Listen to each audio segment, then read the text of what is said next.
Good morning. Allie here with the Akashic Tarot by Sharon and Klingler and Sandra and Taylor. I already shuffled the deck and already drew cards, so let's get right into it. It's just kind of funny because I really did shuffle quite a bit. And two major arcanas came out, 1 and 2, but it came out 2-1.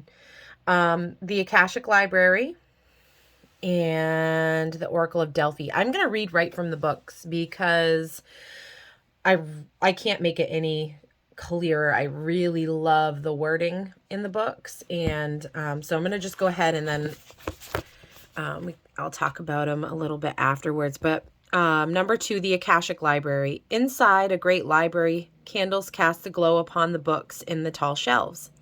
A sage sits thoughtfully with an open book on his table and a quill pen in hand.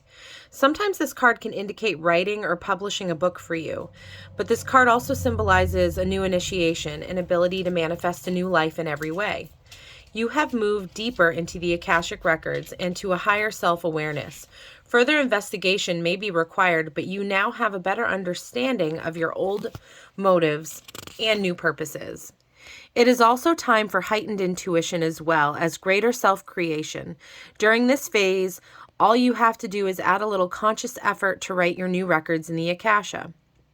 To get started today, write one simple declaration about the future that you wish to create and repeat it to yourself often.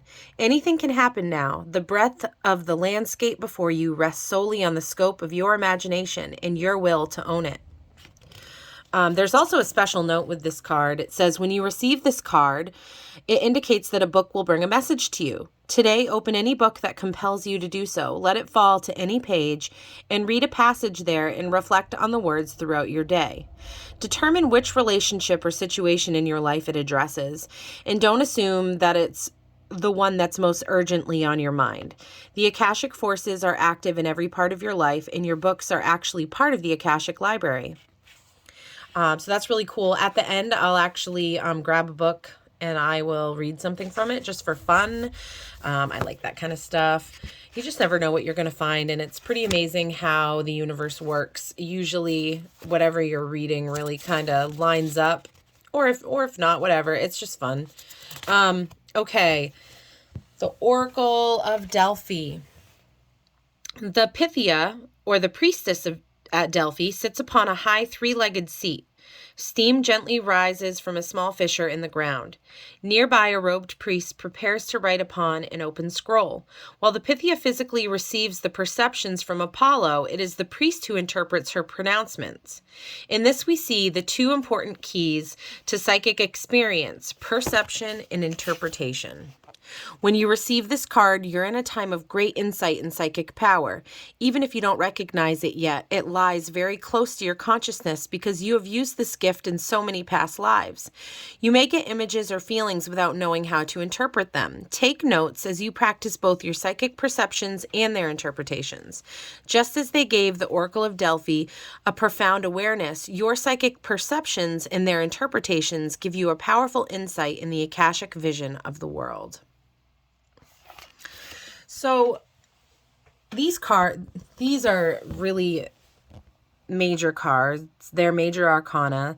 Something that I often forget to mention or forget to even think about is how we're adding through our own experiences to the Akashic.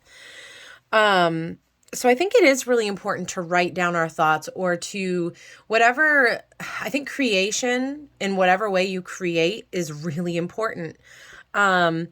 So I don't know, however you can do that, however you can take those experiences or take those emotions and feelings and turn it into some sort of art or creation. I just think that's super beneficial.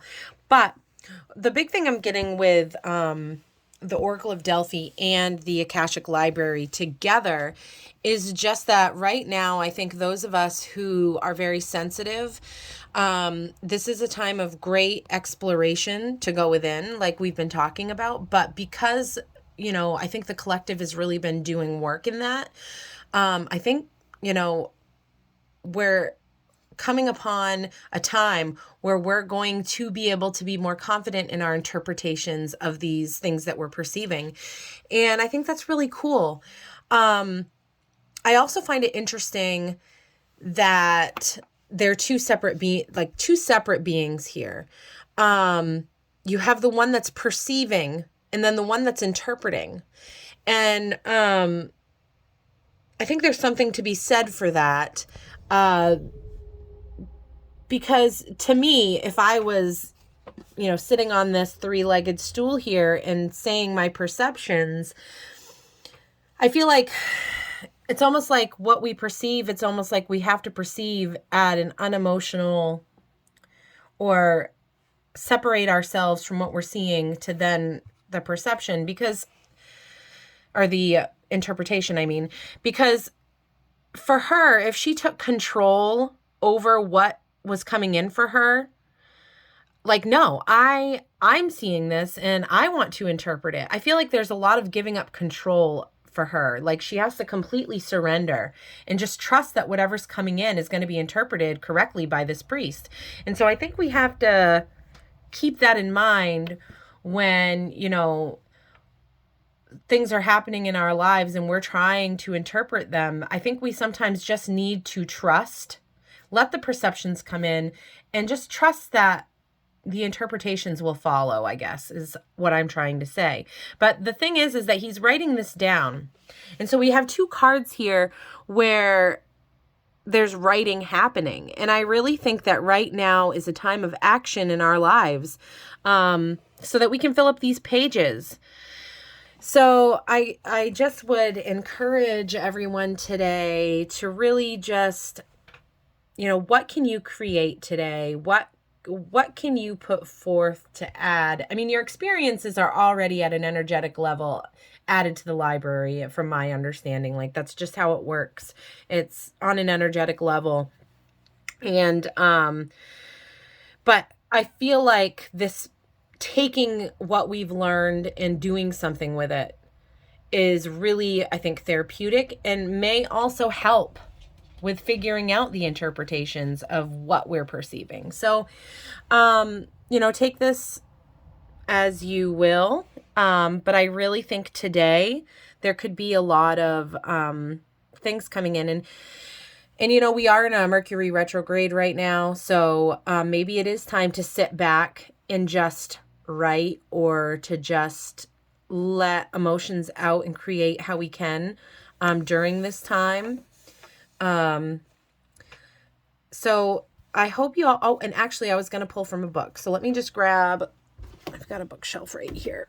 Here's a good one. I haven't actually read this yet. It's by Wayne Dyer, Your Sacred Self, Making the Decision to Be Free. So I'm just going to open up and let's see. What does it mean to be the witness? Take a moment to reflect on how you view yourself. As you do this, think of what you might mean if you said, I was thinking to myself. You'll find that phrase implies there are two people rather than one. I was thinking to myself. That is funny. Okay, so I was thinking to myself. You'll find that phrase implies that there are two people rather than one. One person is the I doing the thinking. The other person is the self receiving the thinker's thoughts. The I is talking to the self, which when you examine your inner dialogue, you do hundreds of times each day. When you cultivate the witness, you remove yourself from both the I and the self position. Here, from an invisible space outside of our physical body, the witness is detached from your emotions, feelings, and behaviors. Here, the witness lovingly watches your entire life transpire. Well, that's kind of interesting. I really feel like that ties into here, detaching from, like, how there's these two separate parts of ourselves. But I feel like that's supposed to happen kind of organically, but I think there's some sort of key message there that I think we should all meditate on today. Well, I hope you guys all have a great day. I hope that this message finds you well and that it brought you some sort of guidance today. And have an awesome day.